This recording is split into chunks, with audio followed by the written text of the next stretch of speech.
ವಿವಾಹದ ವೈಭವವಿದು, ಪ್ರೀತಿ ಸೃಷ್ಟಿಸಿದ ದಾರಿ. ಈ ಬಾಳ ಸಂಗಮದಲ್ಲೊಂದು ಹೊಸ ನಿರ್ಧಾರ. ಸಪ್ತಪದಿಯ ಜೊತೆಗೆ ಪರಿಸರದ ಪ್ರೀತಿಗೂ ನೀಡಿದ ಗೌರವ ಸಂಚಾರ. ಇದು ಸಾಮಾನ್ಯ ಮದುವೆಯಲ್ಲ, ಹೆಜ್ಜೆ ಹಾಯ್ದ ಹಸಿರು ವಿವಾಹ. ಒಬ್ಬವರನ ಕನಸು, ವಧುವಿನ ಸಹಾಯ ಹಸ್ತ, ಒಬ್ಬ ಗೆಳೆಯನ ಸಂಪೂರ್ಣ ಬೆಂಬಲ. ಒಟ್ಟು ಪ್ರೀತಿಯ ಕಸಮುಕ್ತ ಸಂಭ್ರಮ. ಒಂದು ಕಾಲದಲ್ಲಿ ಮದುವೆಗಳು ಮನಸ್ಸಿನ ಆಳದಲ್ಲಿ ಒಂದು ಪ್ರೀತಿಯ ಕ್ಷಣ, ಗುಣಗುಣಿಸೋಕೆ ಒಂದು ಸುಂದರವಾದ ಹಾಡು, ತೃಪ್ತಿಕರವಾದಂತಹ ಊಟದ ಸವಿ, ನಗು ಮುಗಿಯದ ಕ್ಷಣಗಳನ್ನ ತಮ್ಮ ಹಿಂದೆ ಬಿಟ್ಟು ಹೋಗ್ತಿದ್ವು. ಆದ್ರೆ ಇಂದು ಏಕಮಾತ್ರ ಬಳಕೆಯ ಪ್ಲಾಸ್ಟಿಕ್ ಚೀಲಗಳನ್ನ, ಪೆಟ್ಟು ಬಾಟಲಿಗಳನ್ನ, ಟಿಶ್ಯೂ ಪೇಪರ್ಗಳನ್ನ, ಇನ್ನಿತರೆ ತಟ್ಟೆ, ಲೋಟ, ವಸ್ತುಗಳು, ಹೀಗೆ ಕಸದ ರಾಶಿಯನ್ನೇ ಉತ್ಪತ್ತಿ ಮಾಡ್ತಾ ಇದೆ. ಆದ್ರೆ ಇಲ್ಲೊಂದು ಮದುವೆ ನಡೀತು. ಅದು ಹಸಿರು ಮದುವೆಯಾಗಿತ್ತು. ಪರಿಸರ ಪೂರಕವಾದ ಆಯ್ಕೆಗಳನ್ನ ಇಲ್ಲಿ ನೋಡ್ಬೋದಿತ್ತು. ಮದುವೆ ಗಂಡು ಸೂರಜ್ ತನ್ನ ಮದುವೆಯೊಂದು ಸುಸ್ಥಿರ ಮದುವೆಯಾಗಬೇಕು ಅನ್ನೋ ಕನಸು ಕಂಡಿದ್ದ. ಅದಕ್ಕೆ ತಕ್ಕಂತೆ ಅವರ ಜೊತೆ ನೀಡಿದ್ದು ಮದುವೆ ಹೆಣ್ಣು ವೈಷ್ಣವಿ.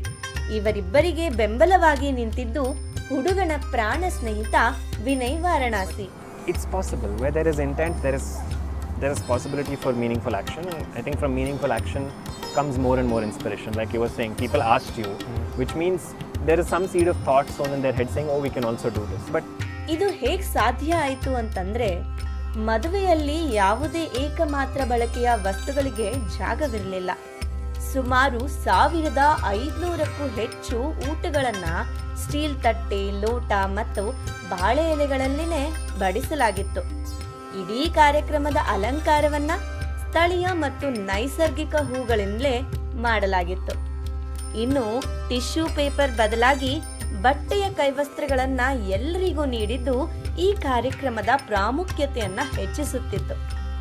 ಈ ಕೈವಸ್ತ್ರಗಳನ್ನ ಆಯ್ಕೆ ಮಾಡಿಕೊಂಡಿದ್ದು ಸಾವಿರಾರು ಟಿಶ್ಯೂ ಪೇಪರ್ಗಳನ್ನ ಬಳಸದಂತೆ ತಡೆಯೋಕೆ ಕಾರಣವಾಯಿತು. ಅಷ್ಟೇ ಅಲ್ಲ, ಬಳಸಿದಂತಹ ಈ ಕೈವಸ್ತ್ರಗಳನ್ನ ಮತ್ತೆ ಶುಚಿಗೊಳಿಸಿ ಮುಂದಿನ ಕಾರ್ಯಕ್ರಮದಲ್ಲಿ ಪುನರ್ ಬಳಕೆ ಮಾಡೋಕೆ ಸಿದ್ಧಪಡಿಸಲಾಯಿತು.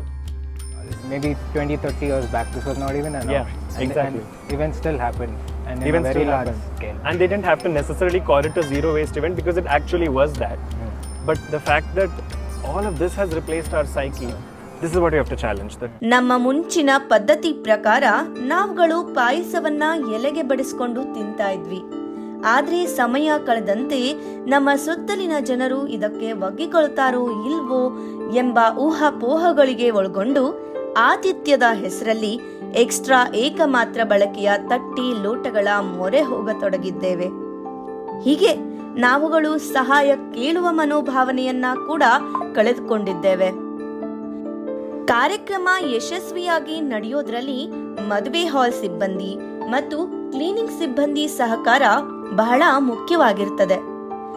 ಇವರ ಕೆಲಸವನ್ನ ನಾವು ಆಳವಾಗಿ ಗೌರವಿಸುತ್ತೇವೆ. ಎಲ್ಲಾ ಸಿಬ್ಬಂದಿಯೊಂದಿಗೆ ಬೆರೆತು ಲಭ್ಯವಿರುವ ಸೌಲಭ್ಯಗಳಲ್ಲಿಯೇ ಹೊಂದಿಕೊಂಡು ಕೆಲಸ ಮಾಡುವುದು ತಂಡದ ಪ್ರಮುಖ ಮೌಲ್ಯವಾಗಿರುತ್ತದೆ. ನುರಿತ ತಂಡವೊಂದು ಎಲ್ಲಾ ಕಡೆ ನಿಂತು ಎಲ್ಲಾ ಕಾರ್ಯಗಳನ್ನ ಪರಿಶೀಲಿಸ್ತಾ ಇದ್ರು. ಸ್ಥಳದಲ್ಲಿಯೇ ಕಸದ ವಿಂಗಡಣೆ, ಪ್ರತಿ ತರಹದ ಕಸಕ್ಕೆ ಸೂಕ್ತ ಕಸದ ಬುಟ್ಟಿಗಳ ಮೂಲಕ ನಡೀತಾ ಇತ್ತು. ಕಾರ್ಯಕ್ರಮದ ಬಳಿಕ ಅಲಂಕಾರದ ಹೂಗಳನ್ನ ಒಳಗೊಂಡು ಒಟ್ಟು 500 kgಯಷ್ಟು ಹಸಿ ಕಸವನ್ನ ಕಂಪೋಸ್ಟ್ ಮಾಡಲಾಯಿತು.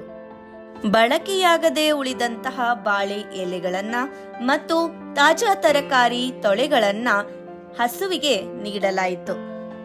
ಕೇವಲ 40 kgಯಷ್ಟು ಒಣಕಸವನ್ನ ಒಣಕಸ ನಿರ್ವಹಣಾ ಕೇಂದ್ರಕ್ಕೆ ಕಳುಹಿಸಲಾಯಿತು. ಪ್ರಕೃತಿಗೆ ಕಸದ ಗಂಟು ಮೂಟೆಯನ್ನ ಕೊಡುಗೆಯಾಗಿ ನೀಡದೆ 3 ಗಂಟಿನ ನಂಟು ಪ್ರಾರಂಭಿಸಿದ್ದು ಈ ಮದುವೆಯ ವಿಶೇಷತೆ. ಈ ಒಂದು ನಿರ್ಧಾರದಿಂದ ಸುಮಾರು 8,000ಕ್ಕೂ ಹೆಚ್ಚು ಏಕಮಾತ್ರ ಬಳಕೆಯ ವಸ್ತುಗಳ ಬಳಕೆಯನ್ನ ತಡೆಯಲಾಯಿತು. ಇದು ಸಾಧ್ಯವಾದದ್ದು ಜವಾಬ್ದಾರಿ ಹೊತ್ತ ತಂಡದ ನಿಗಾವಹನೆ ಹಾಗೂ ಪರಿಶ್ರಮದಿಂದ. ಸಹಜವಾಗಿ ಇಂತಹ ಮದುವೆಗಳನ್ನ ಮಾಡಬೇಕು ಅನ್ಕೊಂಡಾಗ ಮೂಡುವಂತ ಮತ್ತೊಂದು ಆತಂಕ ಏನಪ್ಪ ಅಂದ್ರೆ ಸ್ಟೀಲ್ ಕಟ್ಲರಿಗಳು ಕಳೆದು ಹೋಗುತ್ತವೇನೋ ಎಂಬ ಭಯ. ಆದ್ರೆ ಕಳೆದು ಹೋಗೋದು ಕೇವಲ 1-2 ಸ್ಟೀಲ್ ಕಟ್ಲರಿಗಳು ಮಾತ್ರ.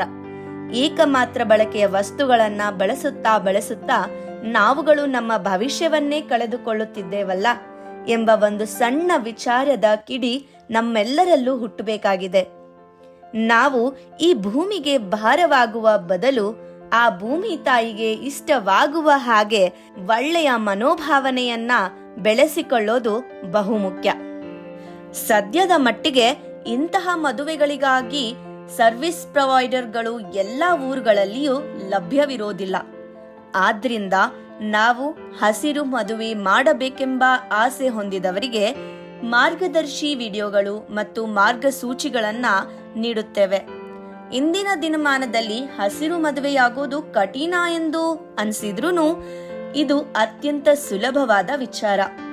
ನಾವುಗಳೇ ನಮ್ಮ ಸುತ್ತಲೂ ಇರುವಂತಹ ಸ್ಟೀಲ್ ಕಟ್ಲರಿ ಬ್ಯಾಂಕ್ಗಳನ್ನ ಹುಡುಕಿಕೊಳ್ಳೋದು, ಅಡುಗೆ ಮನೆ ತ್ಯಾಜ್ಯ ಅಥವಾ ಹಸಿ ಕಸವನ್ನ ಊರಿನ ಯಾವುದಾದರೂ ಒಬ್ಬರ ಹೊಲ ಅಥವಾ ತೋಟದಲ್ಲಿ ಒಂದು ಸೂಕ್ತ ಜಾಗವನ್ನ ಹುಡುಕಿ ಅಲ್ಲಿ ಹಳ್ಳ ತೋಡಿ ಹಸಿ ಕಸವನ್ನ ಹಾಕಿ ಅದರ ಮೇಲೆ ಮಣ್ಣನ್ನು ಹಾಕಿ ಕೆಲವು ದಿನಗಳ ಕಾಲ ಬಿಟ್ಟಲ್ಲಿ ಅದು ಒಳ್ಳೆಯ ಗೊಬ್ಬರವಾಗಿ ಅವರಿಗೆ ಸಹಾಯವಾಗುತ್ತದೆ.